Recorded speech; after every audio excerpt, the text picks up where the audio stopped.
اللہ تعالیٰ نے رمضان میں زوجہ کے قریب جانے سے صحابہ کو منع کیا تھا. بڑا دلچسپ واقعہ ہے.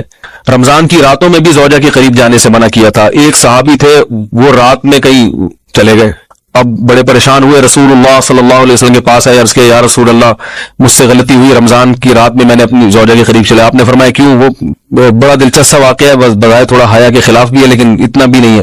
وہ کہہ رہے میری زوجہ کہیں پانی بھرنے کے لیے جا رہی تھی, ان کی پنڈلی کھلی تو میری نظر بیوی کی پنڈلی پر پڑی اور میں بس پاگل ہو گیا بیوی کے عشق میں. میں یہ اس لیے بیان کر رہا ہوں کہ جو لوگ نظر کی حفاظت کرتے ہیں وہ بیوی کے عشق میں پاگل ہوتے ہیں.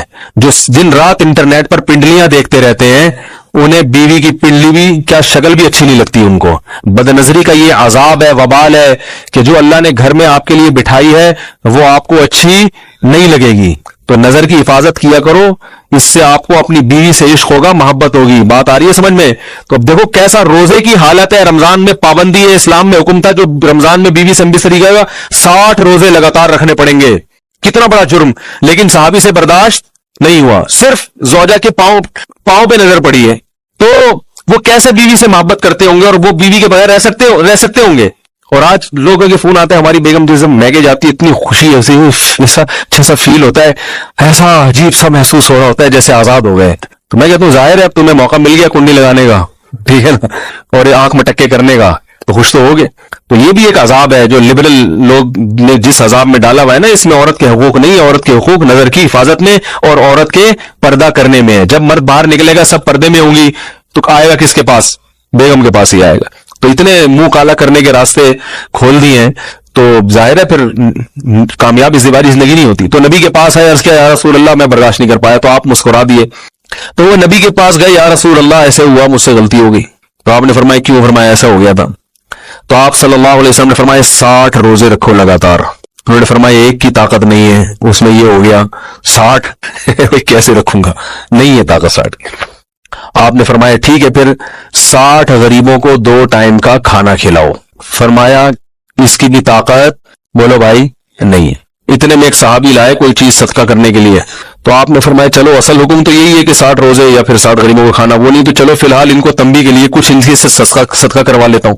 فرمایا چلو یہ فلاں خیرات کی ایک چیز لے کر آئے ہیں, تم یہ لے کے غریبوں میں بانٹ دو. انہوں نے فرمایا مجھ سے زیادہ غریب پورے مدینہ میں بھائی کوئی نہیں. آپ صلی اللہ علیہ وسلم مسکرانے لگے, فرمایا جاؤ کھاؤ اور بچوں کو کھلاؤ. اور وہی غلطی بھی ہوئی اور گھر میں راشن بھی آ گیا. تو اس کے بعد قرآن کی آیت نازل ہوئی کہ احل لکم لیلۃ الصیام الرفث الی نسائکم ہن لباس لکم وانتم لباس لہن علم اللہ انکم کنتم تختانون انفسکم فتاب علیکم وعفی عنکم فالآن باشروہن وابتغوا ما کتب اللہ لکم. فرمایا اللہ کو بتائے کہ تم اس حکم پر عمل نہیں کر سکتے, لہذا رمضان کی راتوں میں تمہیں اپنی بیوی کے پاس جانے کی اجازت ہے, لہذا ان کے پاس جایا کرو اور اس اولاد کو تلاش کرو جو اللہ نے تمہارے مقدر میں لکھ دی ہے. قرآن جہاں بھی بیوی سے ریلیشن قائم کرنے کی بات کرتا ہے اولاد کا ذکر لازمی کرتا ہے, یعنی تلاش کرو اس اولاد کو جو اللہ نے تمہارے لیے لکھ دی ہے. ما کتب اللہ لکم, ما کتب اللہ علیکم نہیں ہے. علا کا مطلب تمہارے خلاف, لکم کا مطلب تمہارے فائدے کے لیے. لام عربی میں نفع کے لیے آتا ہے, علا عربی میں ضرر اور نقصان کے لیے آتا ہے.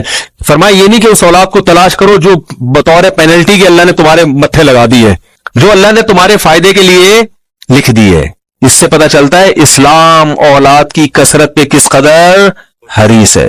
بات آ رہی ہے اور بھی اس بارے میں آیتیں ہیں قرآن مجید کی, مگر میں اب زیادہ تفصیل میں نہیں جاؤں گا. کچھ آیتیں رہ گئی ہیں, کچھ احادیث رہ گئی ہیں, تو وہ انشاءاللہ پھر اگلے